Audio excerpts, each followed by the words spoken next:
Nafahamu kwa dhati kabisa kwamba ipo minong'ono ya hapa na pale kuelekea sherehe hizi za Sabasaba, lakini hata kwenye maonesho yetu ya Sabasaba.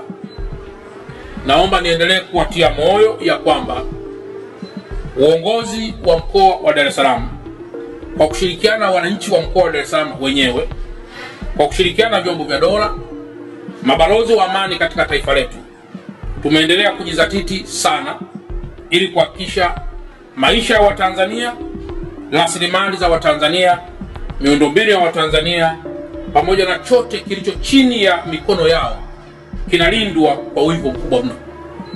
Huko msemo unaosema ni afadhali ukatokwa jasho jingi wakati wa amani katika kuilinda amani yenyewe kuliko kutokwa damu nyingi wakati wa mapigano.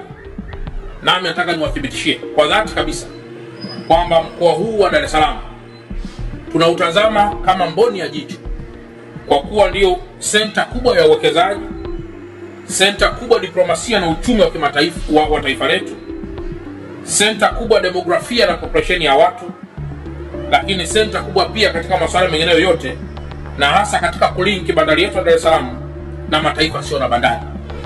Na kwa mantiki hiyo tutakuwa watu wa ajabu sana kama tusipolinda mambo haya yote kwa utii, kwa nguvu, kwa moyo na kwa wivu mkubwa mno.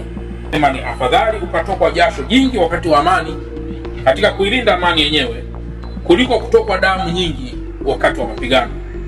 Hakikisha umesubscribe, comment, like na kushare. Mseto Media, we connect everywhere.